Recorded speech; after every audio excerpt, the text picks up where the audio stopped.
मेरी पहली बीवी मुझसे 5 साल छोटी थी। सारी उम्र में जो करे, दूसरी बीवी मुझसे 10 साल छोटी थी। सारी उम्र में जो करे जबड़े, तीसरी बीवी मुझसे 15 साल छोटी थी। सारी उम्र में जो करे, और चौथी ये 20 साल छोटी है, तो कोई ऐसा मुझे फर्क महसूस सारी उम्र में जो करे जबड़े आ रहा। नहीं हुआ। कौन सा टीम आ रहा है?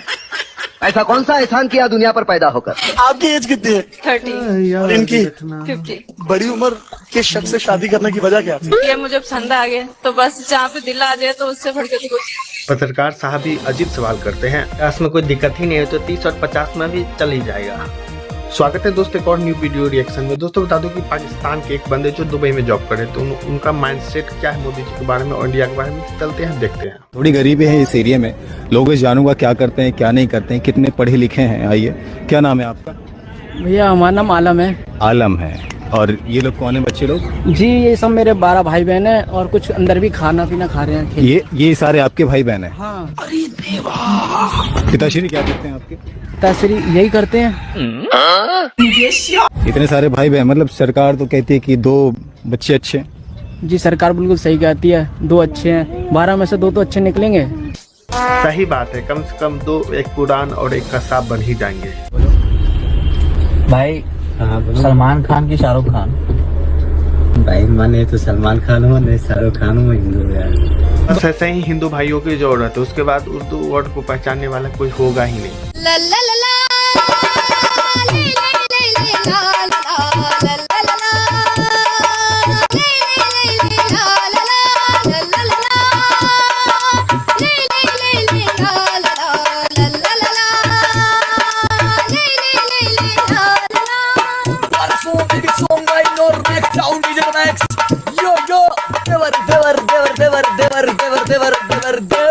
ये थी आम आदमी पार्टी की एमएलए ज्योति मध्य प्रदेश की। बेचारी आम आदमी पार्टी की हालत इतनी खराब हो गई है कि रील्स पर मुजरा दिखाने वाले को पब्लिक के सामने एमएलए कैंडिडेट बनाया जा रहा है। नहीं, परिवारवाद क्या कर रही थी कि ना, अब राहुल गांधी डिजर्व ही नहीं करता। अब राहुल गांधी 53 साल के हो गए, अभी तो प्रधानमंत्री नहीं बने। मैम वो डिजर्व ही नहीं करता। तो अगर सोनिया गांधी अगर बनना चाहती तो प्रधानमंत्री बन जाती, मनमोहन सिंह क्यों बने? मैम सोनिया गांधी इटली से थी, अगर वहाँ पे है ना ऐसा कुछ होता, जैसे कि ऋषि सुनक है, ऋषि सुनक को कोई एक्सेप्ट नहीं कर पा रहा क्योंकि वो इंडियन थे। नहीं आप ये बताइए, आप कह रही हैं इटालियन है सोनिया गांधी, आपको पता है कि वो जब शादी करके यहाँ आई, उन्होंने एक इंडियन से शादी की, उनके हिंदुस्तानी बच्चे हुए, बच्चों के भी बच्चे हो गए। क्या हम उन्हें स्वीकार नहीं करेंगे कि वो हिंदुस्तानी बन गई हैं?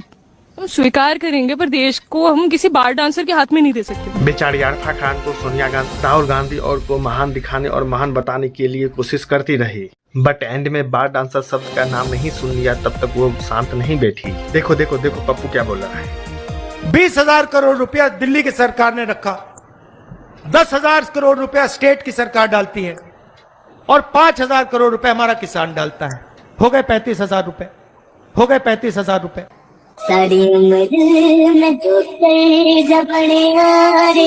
हमारा बेचारा पप्पू करना कुछ चाहता है, हो कुछ जा रहा है। के अंदर मेरे नफरत है। कुछ लोग ऐसे भक्त होते हैं जो राहुल गांधी को सपोर्ट करते हैं और कहते हैं तुम क्यों पप्पू बोल रहे हो। भाई अभी खुद सुन लो ये क्यों बोल रहा है पप्पू, और ये खुद बोल रहा है कि हम तुम्हारे लिए पप्पू हैं। आपके लिए मैं पप्पू हूँ। और ये भी सुनो कि पप्पू आलू के बारे में क्या बोला। आलू इधर से घुसाएंगे तो उधर से सोना निकलेगा। ऐसी मशीन लगाऊंगा, इस साइड से आलू घुसेगा, उस साइड से सोना निकलेगा। साइड से आलू डालो, उस साइड से सोना निकालो। और ये भी सुनो कि वो क्या बोल रहा है कि पैसे के बारे में। इस साइड से आलू डालो, उस साइड से सोना निकालो, इतना पैसा बनेगा आपको पता नहीं होगा क्या करना है पैसे का। सवाल जो हम हर प्रत्याशी से पूछ रहे हैं, आप शिक्षित हैं और प्रधान रही हुई हैं, एमएलए की फुल फॉर्म क्या होती है? एमएलए की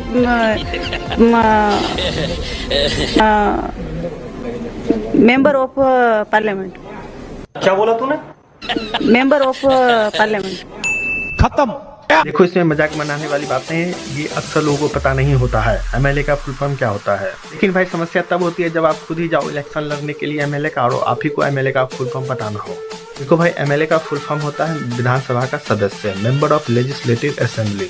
Narendra Das Modi, son of Damodar Das Modi, Damodar Das Modi, son of Mulchand Das Modi, Mulchand Das Modi, son of Magan Lal Das Modi, Magan Lal Das Modi. अब जनेऊधारी Rahul Gandhi ji, Rahul Gandhi son of Rajiv Gandhi, Rajiv Gandhi son of Feroze Gandhi, Feroze Gandhi son of Jahangir Khan, Jahangir Khan son of Jabbar Khan, Jabbar Khan son of Mohammad Nasir Khan. ये किस गोत्र के ब्राह्मण हैं? अब समझ में आया। 70 सालों में एक भी निर्णय हिंदुओं के पक्ष में क्यों नहीं होता था। जय श्री राम। देखो आज ये बहनें हमारे देश के प्राइम मिनिस्टर मोदी जी के बारे में और हमारे देश में प्रधानमंत्री बनने के लाइन में लगे हुए 52 साल के युवा राहुल के बारे में, पप्पू के बारे में जो दोनों की जड़ें बता दी है। आज तक मैं ये नहीं समझ पाया कि खानवा मेंटोनिया की वजह से ये गांधी कैसे निकल के आ गया बाहर। क्यों, कहाँ से तेल लगाने गया? हिंदू तो तेल लगाने चला गया।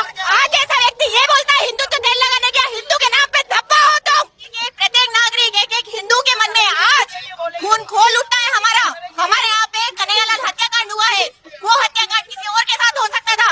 आज क्या किया गहलोत सरकार ने? जो हत्याकांड जिन्होंने किया उन लोगों को फांसी तक नहीं हो पाई है। क्यों?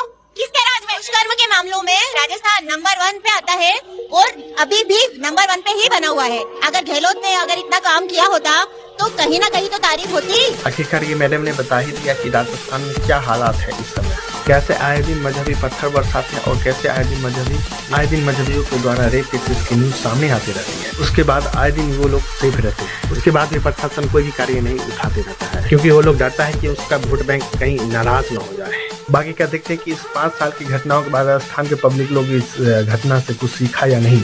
बताइए, आप भी एक अल्पसंख्यक में आते हैं। उन्होंने वहाँ से बोला कि देश में अल्पसंख्यक और दलित के साथ में अत्याचार किया जा रहा है। आपने ऐसा देश में कभी महसूस किया कि आपके साथ अत्याचार किया जा रहा है? मेरे साथ अत्याचार होता तो मैं आपके सामने खड़ी नहीं होती और मैं आपसे बात नहीं कर रही होती। देखिए, अगर हम विपक्ष की बात करें या कांग्रेस की बात करें तो कांग्रेस ने हमेशा मुसलमानों को कहीं ना कहीं इस तरह के वोट बैंक बनाकर उनको भिक्षा देते रहे और अभी मोदी जी उनको शिक्षा देकर अपने साथ रखते हैं। उन्होंने उनको भिक्षा देकर अपने पीछे वोट बैंक बनाकर रखा। तो ये एक बेसिक डिफरेंस है जो कि हमें नजर आता है और मुसलमान इस बात को अब समझ चुके हैं और वो वोट के रूप में अपना जो मत है वो जनता के सामने रखते हैं। इस तरह मुस्लिम महिला जो मदरसी किताबों से बाहर हटकर आसमानी किताबों को छोड़ करके तहस-नहस कर करके और स्कूल में जाकर पढ़ाई करेगा तो उनकी सोच यही रहेगी और ऐसा ही होना चाहिए, तभी देश का विकास हो सकता है। और उस मुस्लिम महिला की सोच इस तरह की हो सकती है। लालू यादव हमारे दूल्हा है और उनकी चरण के पानी हमने गमला में धोया था पैर, वो पानी रख ले हैं, घट जाता है तो उसमें गंगा जल थोड़ा मिला देते हैं। हेमोपैथिक लेखा बाल बच्चा पीते हैं, हमारा बाल बच्चा की कोई तबीयत खराब नहीं होती। मतलब लालू यादव का चरण आप धोए थे और वो पानी आपके घर के बच्चे पीते हैं? हम लोग पूरे सभा के रूप में 5 बजे हेमोपैथिक की तरह 5 बूंद पीना है। उन्हीं के नाम लेके दुनिया, हम किसी देवता धर्म को नहीं मानते हैं। जो हमारी पुतोह का अभी डिलीवरी हुआ है, हम लोग किसी देव देवता को नहीं माने। कहे लालू परिवार अब तो थोड़ा बिछड़ल है, हम आपके भी भाई आप मालिक हैं। हमारा पोता जन्म लिया है और नॉर्मल में हॉस्पिटल में हो गया है कोई। मतलब आपके भगवान लालू यादव हमारी तेजस्वी बाबू, तेज बाबू, मीसा फुआ, रोहिणी फुआ, दादी दादा। अच्छा, इस बलगोबना भगत को की नाम दिल जाए? इस बलगोबना भगत के जे नाम दिल जाए वो नाम अगर अहाँ के दिमाग में घुसल तो कमेंट्स बॉक्स में जरूर बताया। बाकी का बस यही कहना चाहूंगा कि इस तरह के अंधविश्वास से दूरी जितना हो सके उतना बनाए रखें, क्योंकि अभी के जमाने में अंधविश्वास इतना बढ़ चुका है कि लोग चाह कर उससे फंस जाते। मैं खुद फंस गया भाई, क्या पता अपने बारे में। जहाँ उनका ऑफिस है, उनका पार्लियामेंट के अंदर एक हल्का है गोशा महल, उसके अंदर एक बीजेपी का एमएलए है राजा सिंह। उन्हें बोलता पान खा के मैं तेरे घर को आता हूँ, असद दिए, लेकिन इन्हें लड़ता नहीं उसके खिलाफ। अभी तक उम्मीदवार नहीं खड़ा करा उसके खिलाफ, कभी भी नहीं खड़ा करता। मैं बोला ख्वाजा बिलाल बोल के हमारे दोस्त है, वो लड़ना चाह रहे थे, उससे नहीं दिया उनको टिकट पार्टी में। तो राजा सिंह का नाम सुने तो उसका निकल जाता असदुद्दीन। राजा सिंह का कोई विरोध करता है हैदराबाद में तो असदुद्दीन वैसी करते हैं। कौन? राजा सिंह का असदुद्दीन जवाब कोई देता है तो राजा सिंह को वही देते हैं। अब दोनों मिले हुए हैं ना, मिले हुए हैं दोनों मिले हुए हैं, साले भाव नहीं है दोनों, रिश्तेदार है वो। हाँ, वो राजा सिंह कहता है मैं तुम्हारा जीजा हूँ, तुम लोग दोनों भाया मेरे साले। हम मुसलमानों को डराते। हिंदुस्तान के शेर है दोनों भाई। कहाँ के शेर है? डरा है, क्या करते? हमको डराते, हमारे घर पे आते, पुलिस को भी जाते, हमको गालियां देते, लेकिन राजा सिंह के नाम पे नहीं जाते। राजा सिंह का नाम सुने तो दोनों भाइयों का। आज ही हमको पता चला कि ये इनके जीजाजी लगते हैं। 10 दिनों तक कांग्रेस सरकार ने मुझे जेल में रखा। 92 में पुलिस के डंडे खाए, दाहिनी कलाई मेरी टेढ़ी हो गई, आज भी टेढ़ी है। यहाँ कोई भोजनादि की व्यवस्था नहीं। तुम्हारी बुआ जी जब कांग्रेस सरकार आई है तब तक हमारे संत समाज के साथ ऐसा ही होता रहा है, ऐसा ही बर्ताव होता रहा है भाई, क्योंकि वो लोग जानते ही रहते हैं कि हमारे सनातन का जो जड़ें हैं जो इन्हीं से जुड़ी हुई रहती है, और इन्हीं की वजह से हमारा सनातन का जो जय जयकार होता है तो सनातन चलता आ रहा है। इसीलिए कांग्रेस शासन में संतों पर अत्याचार होता रहा है और उसे किसी भी चीज में फंसा करके जेल भेज दिया जाता रहा है। हुआ तो मोदी जी के बारे में मैं आपको बताना चाहूंगा। तो एक तो सबसे पहले आप उनके लिए प्रार्थना किया करो, दुआ किया करो। हमारा हाल देख लो, पाकिस्तान में हमारा क्या हाल हो गया। सारे आलू प्याज 4-5 रुपए केजी है और आपके मजे लगे हुए हैं इंडिया में। ये याद रखना, पूरी धरती पे इस समय पूरी दुनिया में सबसे सस्ता अगर कोई देश है तो वो इंडिया है। वो भी क्यों है? वो मोदी जी के लिए आप दुआ किया करो। मलंग आदमी आपको मिल गया, ना जिसको पैसे की हसरत, ना किसी चीज की हसरत। एक बूढ़ी माँ थी, वो भी मर गई, ठीक है। अभी उसका कौन है? आप लोग ही हो। वो आपको ही परिवार समझता अपने को। मेरे लिए मेरा देश ही मेरा परिवार। दोस्तों वीडियो यहीं तक था। कैसा लगा वीडियो तो कमेंट सेक्शन में खाना बोला। तब तक ले जय Hind, thank you so much.